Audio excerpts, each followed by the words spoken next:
All right. What is up? Welcome to folks here in the room with me, and also to those of you on the recording. My name is Whitney or Whit, and I am a GMAT, GRE, and Executive Assessment Instructor here at Manhattan Prep. And I'm excited to continue with our Data Insights series. For this Data Insight series, so we've already covered several of the question types that are in the sort of the classic GMAT integrated reasoning section, but that will also be in the new GMAT focus edition as part of the data insights section. And so tonight, let me get my screen sharing for us so that we can talk about what it is that we're going to cover this fine evening. I guess we're on part, I don't know, 3 or 4 of our session so far. But tonight we are going to be looking at table analysis questions. So if we look at the GMAT focus, the new test or the test that'll be coming out in the fall of 2023, and that'll be going forward, the only GMAT starting in early 2024, the data insight section will contain the 4 question types, graphs, 2-part table analysis, and multi-source reasoning, that are currently on the GMAT Classic, considered part of the integrated reasoning section. But then that data insight section will also roll in the data sufficiency that on the Classic edition was in the regular quant section. And so we have already looked at, on our kind of process through this, we've looked at graphs. We spent a couple of weeks on graphs, actually. We've now done a session on 2-part. And so this fine evening, we will be doing table analysis. So we're going to be working on official questions that come from the online free official practice problems. If you're here with me live, feel free to either jump on the microphone or shoot me a message in the chat if you've got a question. They should be allowed to chat, which is great. But we are going to jump in. So what I'd like to start with is just a little bit about table analysis as a question type before we get into doing a couple of real examples together. So table analysis, much like the graphs and the 2-part that we've already looked at, are a single multi-part question. So we get a prompt, we get some piece of information. Shouldn't be a surprise that for graphs, we got graphs. For 2-part, we saw last time. And if you haven't done those, and you're looking at the YouTube video, check out the links. These are all posted. All of our links for the previous episodes in this series are all there. But the 2 parts usually have some sort of text-based information that's either quantitative, more like a critical reasoning style verbal, or a logic-based. For the tables, no surprise again that we get a table. Now, what's cool, this is the first of the question types that we've covered together that is actually something that we can click on. And so when we're dealing with these tables questions, we'll have a table that has some number of rows and some number of columns, and then we'll be able to click on the sort by button. Now, for those of you that are in here with me, we will be working on the practice questions that can be found, and I'm going to throw these in the chat window. These will also be linked in the YouTube down in the footnotes, but these are the practice sample questions that come from the MBA.com website. So we're going to be using those practice questions this evening. But just to show you what this would look like, once you're on one of these questions, we'd have a table. And here we go. So we would have our table, and then we would be able to click on the drop down, and that would resort our table, right? So we can sort by any column that we would like. So when we sort by a column, it essentially will undo any sorting we've done before. So it comes defaulted to the first column being sorted. And so when we sort by that column, right, like if you ever go back to sort by commodity, you'll put it back in either alphabetical or whatever kind of order you're looking for. And then if we sort by any other column, it'll sort that column ascending. If we try to sort by a different column, it'll essentially like reset and then sort by that column. So the key here is that unlike, say, a table in Excel, where you can sort by one column and then sort by the next column to create kind of a sub sort, we can't do that here. We can only sort by one column and then it reverts and then by another column. So a couple of other things that I want to talk about before we get into the practice questions themselves. So there'll always be a table. It'll always be on the left. There may be some text above or below the table. And then tables questions always come with 3 parts. So these will be 3 statements, and we'll have some sort of either or question to answer about them. And so you'll be given some instructions. Now these either ors, it's all or nothing. So we have to get all 3 parts right. So I have to choose the correct yes, no, or true, false, or would be explained or would not be explained. I have to choose all of those correctly to get credit for the question. If I miss any one of the 3 statements, I'm going to get the whole question wrong. Right? So I wanted to show you a couple of different types of questions that you might see. There's a lot actually that might look very, very different. So we've got the one that you can currently see on the board. So for each of the following statements, right, select yes if we can sort of prove that that statement is true based on the information from the graph or any text. And then we're going to choose no if otherwise. So a thing to note about this question type, select yes if the statement can be shown to be true. If we can show that the statement is false, we would choose no. We're also going to choose no if we don't have proof at all. So if I can't prove that it is or isn't true, if I don't know anything, then I'm also going to choose no. Okay, so we want to read the directions really carefully. Some other question types you might have. You might notice it's a true or false. So for each statement, indicate whether the statement is true or false based on the information provided. So in this first one, it's yes if it's true, it's no otherwise. So it's no if it's false, but it's also no if we can't tell. In a true false, we'll always be able to tell whether each statement is true or false. We're going to decide. So notice the subtle difference here. We don't choose no only for false. We choose no in this example question for anything that's not true. So it's either not true or not provable. We've got some interesting ones like would help explain or would not. So would this information help us explain what we're seeing? Or would this information not help us explain what we're seeing? Might also be a question like select yes if the information can be inferred. If you can't infer that this is true, then select no. And this is very similar to this other yes, no, whether the statement can be shown to be true. It's sort of like true or anything else, or inferable, meaning true or anything else. And then we've also got one that could be even more specific, that asks for something like, right, if we're comparing these things, and then like a specific quality of numbers around them. So we can get some really weird questions on our tables.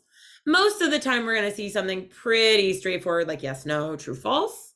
But there may be some other weird ones. So just keep that in mind. Be very careful reading what each radio button or what each option counts for.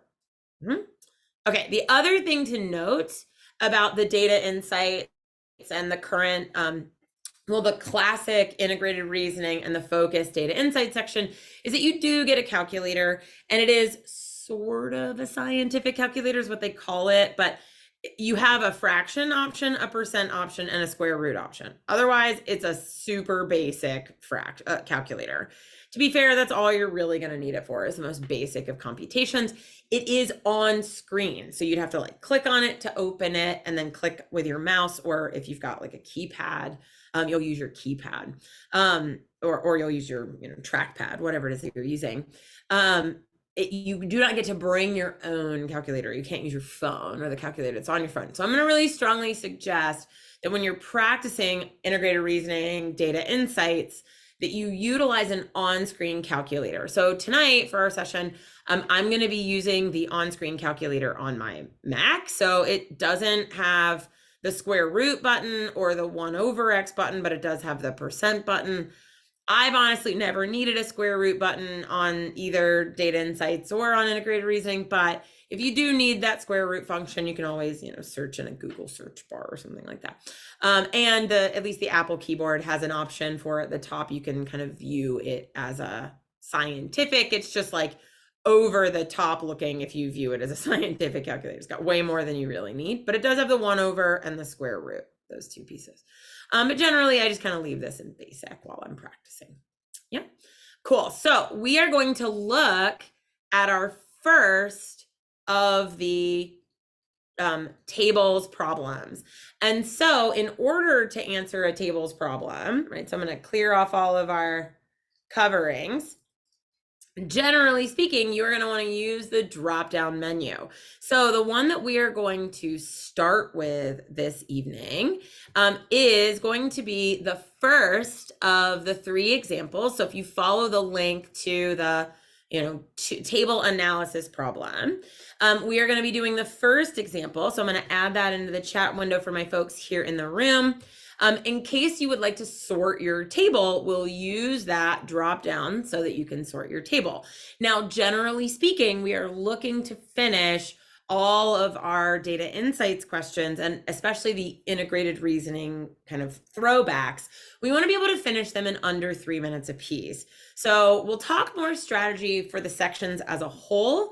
But we are going to want to be ready, just like on every other part of the GMAT, Classic or GMAT Focus. We have to be ready to bail on some questions. And so generally speaking, we're going to want to bail on at least a couple of problems so that we have more than enough time to answer the ones we need. So I'm going to give you 3 minutes to work on the 3 different statements of this problem before we kind of work through them together one by one. So I'll have the timer on the screen on my end, but feel free to set one on your own end since you'll have your own website open. But let's do it. Let's give these a go. Timer on the screen if you need it, and enjoy.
All right.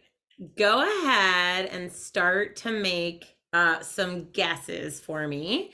So you could be like why, or why, or just let me know privately in the chat window what you thought the answers might be to each of these questions. And then we'll look at them individually as each different statement. Okay. Yeah, and 3 minutes is quick, right? Very good point. 3 minutes is really fast. Mhm.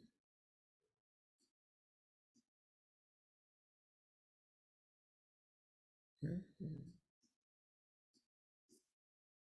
Cool. All right, so let's take a look at each one of these independently and kind of identify what it is that we're dealing with when it comes to this, like, must be true, right? Can it be shown to be true? Otherwise, select no. So we'll start with our first one. The table doesn't, right? Like, so let's kind of intro to our table for a minute. Let me grab us back here for a second and just sort of notice everything about the table first. So our table displays data for Brazil, right? So we have Brazilian agricultural products in the year 2009. And then we have, our various commodities, and then this idea of production and how much they export. And for each of these columns, it's what percent of the world's share is their production or their export, and what is the rank for their production and their world export. Okay, so if we start to get into the individual statements, right, the first one seems to be something outside of what the table covers. It says that no individual country produces more than 1/4 of the world's sugar. Well, how in the world, when all we have is a table based on Brazil, would I know anything about any other country? So what do y'all think? How could I know anything, right? This clearly has to be no. How could I know anything about any other country if all I have is a table based on Brazil? What do you think? Is that okay? The answer says no. And type it in the chat window. What do you think?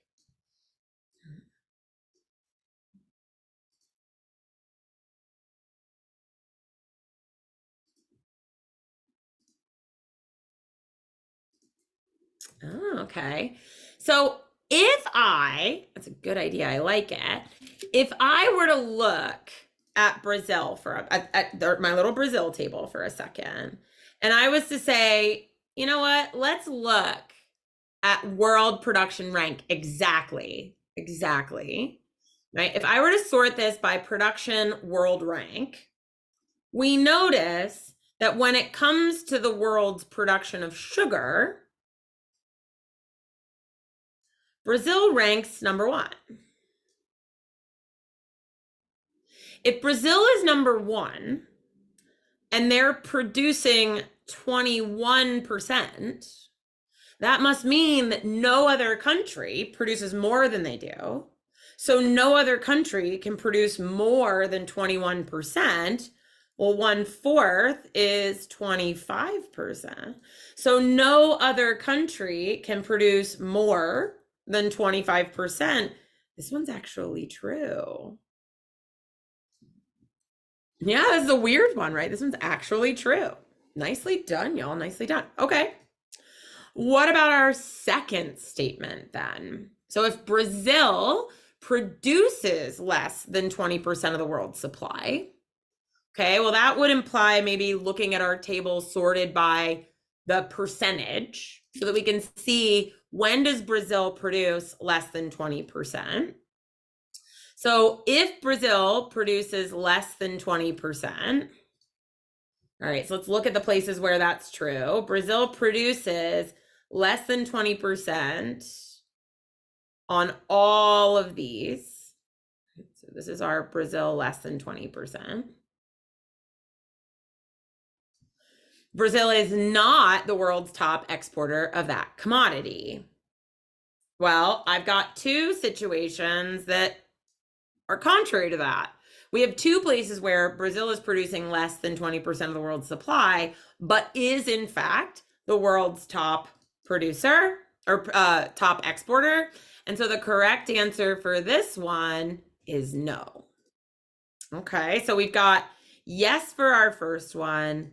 We've got no for our second one. Let's check out our third example of the commodities in the table for which Brazil ranks first in world exports. So we're going to want to sort by world exports. So where the ranking of world exports. So we'll go under our ranking for world exports. Once we've sorted in that form. So if Brazil ranks first. So our Brazil ranking first are these top 1, 2, 3, 4, 5. So world rank is 1 for those. Brazil produces more than 20% of the world's supply. Well, once again, I have two examples where they actually produce less than 20% of the world's supply. So once again, we've got a no. This is not true based on the table. And so if we put our 3 together, we would answer this. In order to get it right, we need to answer this yes, no, no. All right, nicely done, y'all. Nicely done. We're gonna try our second question. And so again, same link as before, but this time we are moving to, interestingly, yet another table that has Brazil in it. Brazil's busy in the tables problem. So here we go. This is now, for each of the following statements, would it help explain something that we're seeing in the table? So this is a little different. In the first one, we were pulling information from the table. For this question, we're now asking, does the information we were provided actually make the table make sense? So now we're bringing in new outside information, trying to see if it helps us understand our table. So once again, we'll take about 3 minutes. I'll start the timer on my end and enjoy.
All right, talk to me all. How did this one go?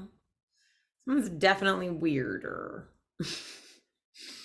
Definitely weird. Okay. All right. Oh, okay. Good guesses. I dig them. All right, let's do it. Let's start with the table itself, right? Like, let's take a peek and sort of get a sense of what's going on in our table. So we've got a population visiting different types of institutions. Those institutions are a library, the zoo, the museum, and like 2 different types of museums, and in different country or political unions. And so again, percentage of that country's population. Be careful, right? Percentage is not a number, but still, percentage of that country's population. Cool. So let's look at our first statement. Now, we're told in this first statement that the proportion of the population of Brazil that lives within close proximity to at least one museum is larger than that of Russia. Well, I don't know that we need to really highlight, sort this. We can just find them, right? Like here's a little bit. There we go. Here's Brazil. And then here is Russia. And so the proportion of the population in Brazil that lives close to a museum is higher than that in Russia. Well, we certainly see that a larger proportion, although they are small, a larger proportion of Brazil's population than the proportion of Russia's population goes to museums. And that would be explained, like we could explain that by knowing that folks in Brazil, there's more people in Brazil that live close to a museum. So yeah, that would be a way of explaining why we're seeing a higher proportion, slightly, of folks in Brazil attending museums than folks in Russia. Okay.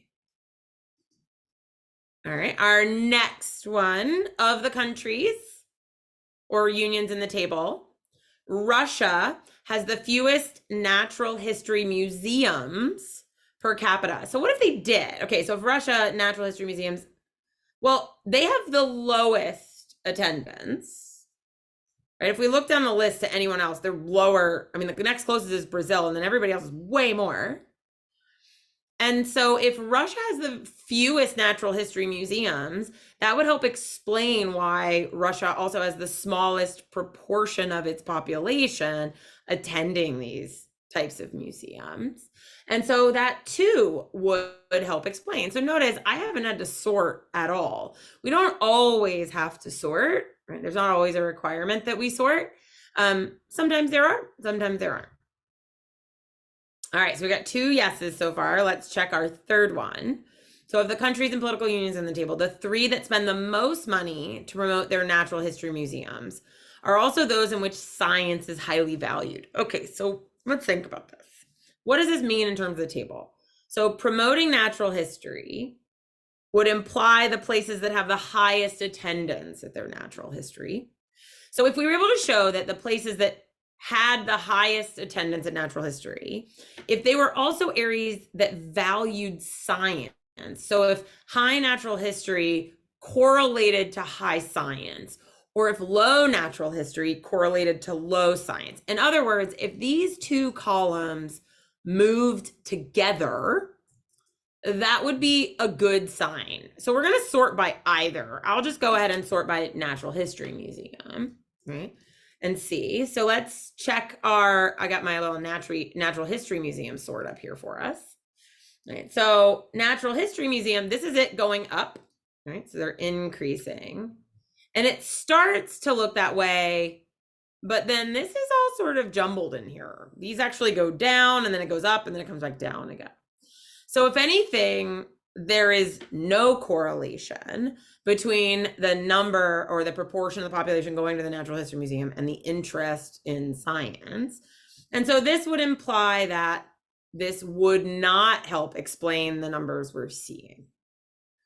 And so if we bring all of these together, the correct solution would be that the first 2 do help explain what we're seeing in the table. And the last one does not. Yeah, the last one does not. Okay. All right, we're gonna do one more. And I like this one mostly because it's kind of brutal. It's got a lot going on. Like this is a very, very busy table. Lots of data, lots of information in it. And so for those of you, again, following along with me here, or if you are watching the recording, we're gonna go look at the third sample problem and you'll see, holy moly, huge table. All of this is text that accompanies the table. What you'll want to make sure and do first is take a look. Make sure you've read the text. Make sure you understand the table before you get started. So for something with this much fact or information, I'm going to put like 3:30 on the clock. I'm going to give us a little bit more time. So 3:30, 3:40 on the clock. And then we will look at this together. Send me your answers if it's true or false, right? So we're going for true or false this time around, T or F for each one of your three, and enjoy. Good luck.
All right.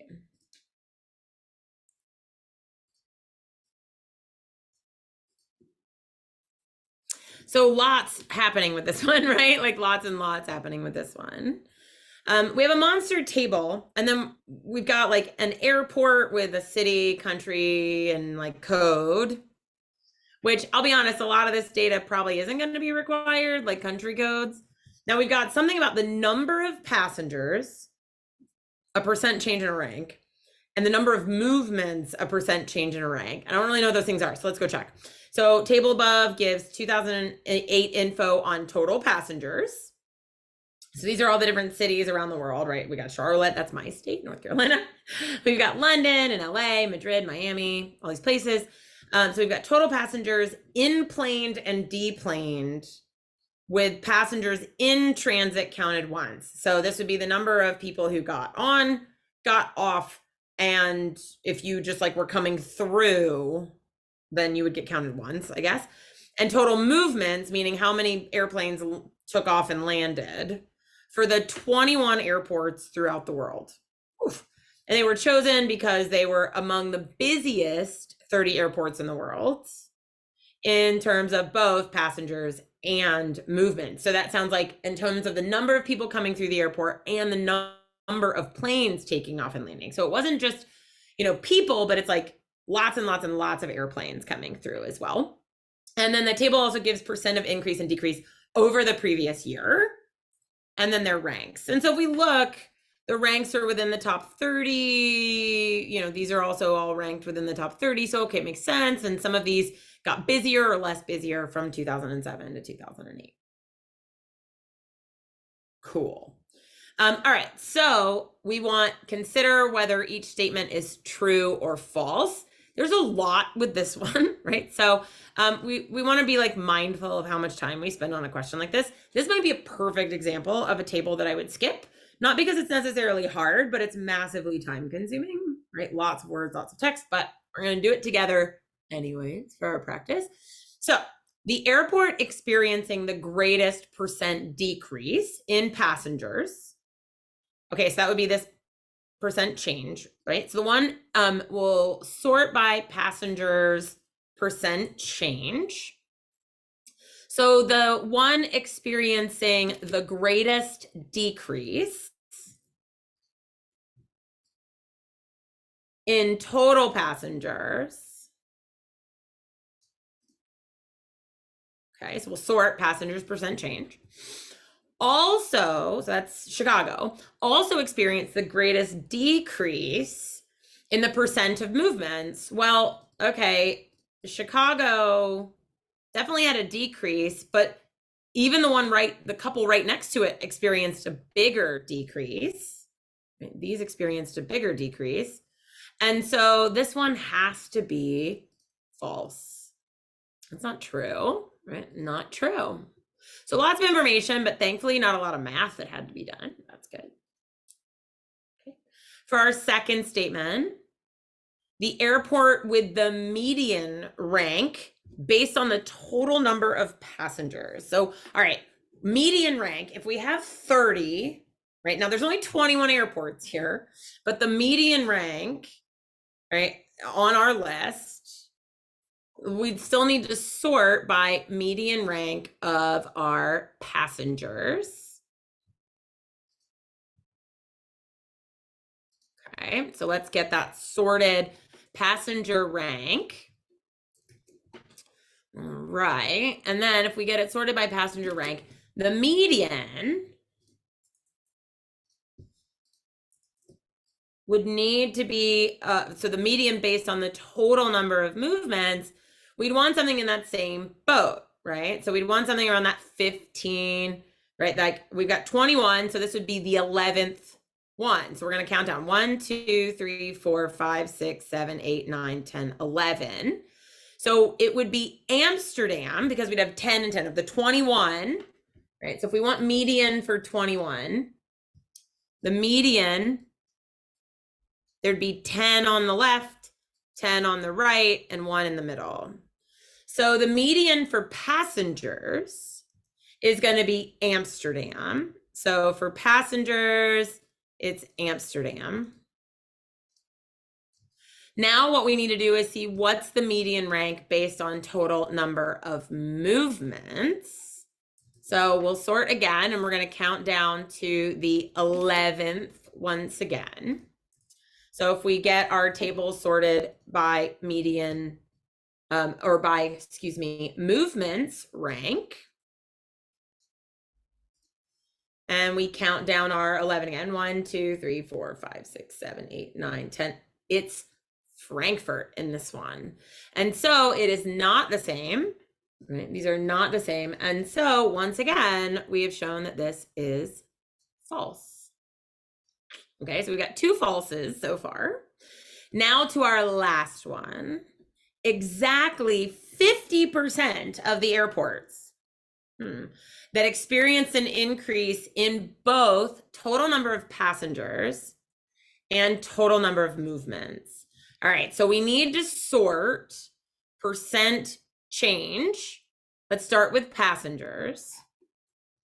So we need 50% of the airports. So we need all the people that experienced both an increase in passengers and an increase in movement. So we need all of our airports that experienced both. So we can sort by either. We just need an increase. So my folks that experienced an increase in passengers, right here, and my folks who also experienced in those same rows, well, this would be anybody that experienced an increase in movements. So our groups that we care about would be these down here. These are my airports that experienced an increase in both. So exactly 50%, that would mean 3, because we got 6 airports down here.